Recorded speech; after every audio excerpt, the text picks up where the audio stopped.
Koenig produced extensive experiments to measure the resonance of the Earth and found a more exact measurement to be 7.83 Hz, exactly between alpha and theta.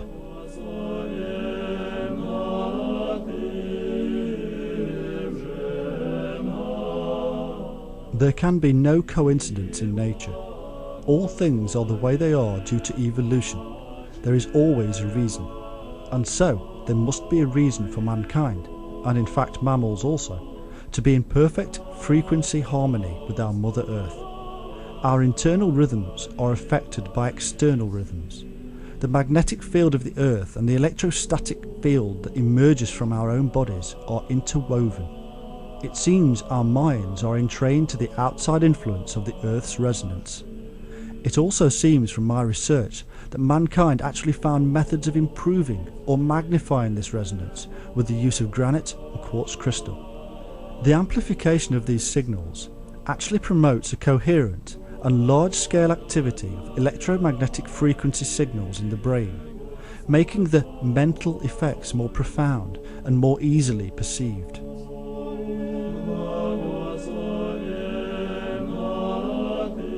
However, being conscious of these effects is much more than being conscious of the Earth's own resonance in tune with our own. It is the act of being conscious which allows us to alter this reality. By being aware of our surroundings and the images we perceived whilst in the hypnagogic and attuned to the Earth's resonance, we can then make conscious decisions. These decisions have electromagnetic frequency signals and alter the level of activity inside our own brain, which, as we have seen, are interwoven with the Earth's field.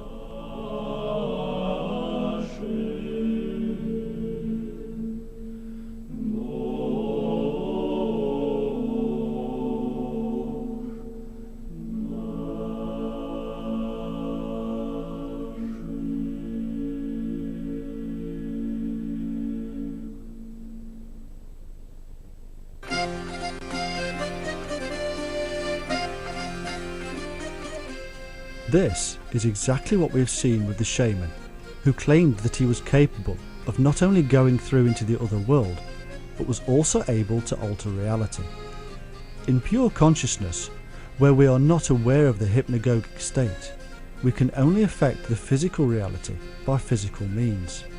In the unconscious world, we may perceive the unconscious realm, but we are not conscious of it and can therefore make no decisions.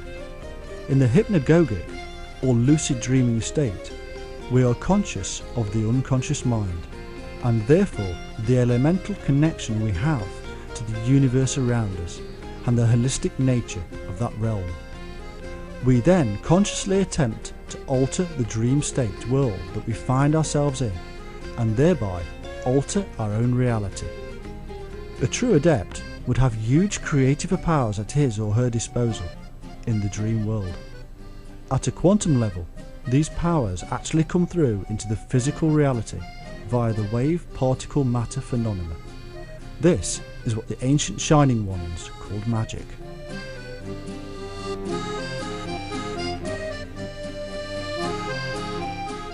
Today, even physicists are coming around to this ancient magic. In The Conscious Universe by Dr. Radin of the University of Nevada, we find that there is a growing belief in the interconnectedness of the field of consciousness between people and physical objects.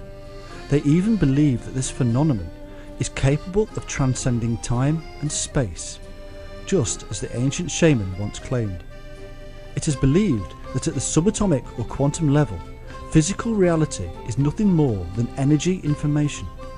This is the same level of reality that the shaman believed he could transcend. These methods I now know to be entraining the brain into alpha theta, or the holy grail frequency, and through years of preparation and training to consciously perceive and affect the energy information field he or she finds. Affecting reality at the subatomic or quantum level therefore realises a physical reality change, such as the amazing feats of healing that the shaman seems to manifest. These effects could also be understanding foreign languages by comprehending the meaning of the emitted waves, levitation, out-of-body experiences, placing and extracting energy information from quartz crystal skulls, conversing with animals, and even, via transcending time and space, prophesying future events.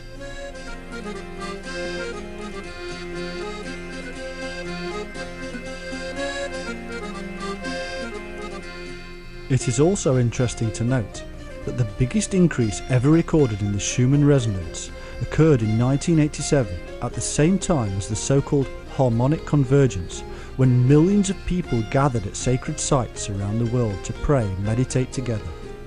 This gathering was brought about by an understanding of the supposed prophecies of Quetzalcoatl and the beginning of the end times, as well as some Asian and European astrological alignments. The prophecy goes that following the ninth hell, humanity as a whole would enter a new age of enlightenment, and we would have a new era of peace. Unfortunately, as this ninth hell supposedly ended in August 1987, we are still waiting for the new era of peace. At the same time, there was a subtle convergence of planets, which may also have had a gravitational and electromagnetic effect upon the Schumann resonance.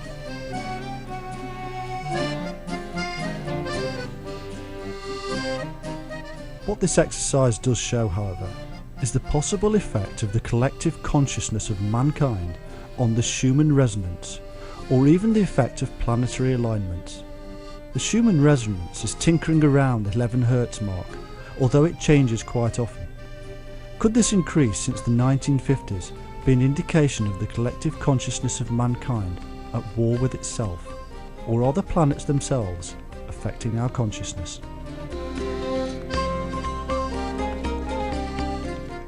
If mankind has evolved with this frequency over millions of years, what would be the effect of changing this frequency?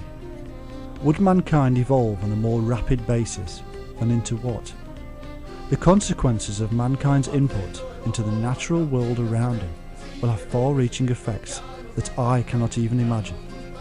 But the fact remains that if I affect the earth, it will affect me.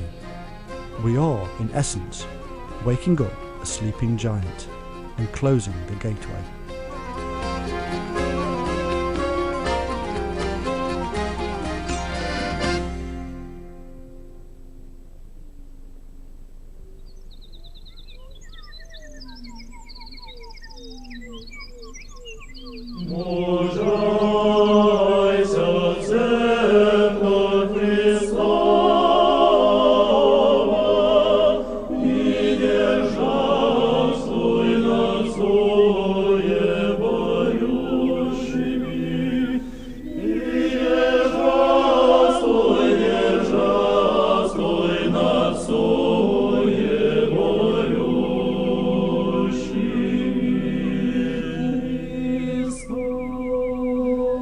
Christ.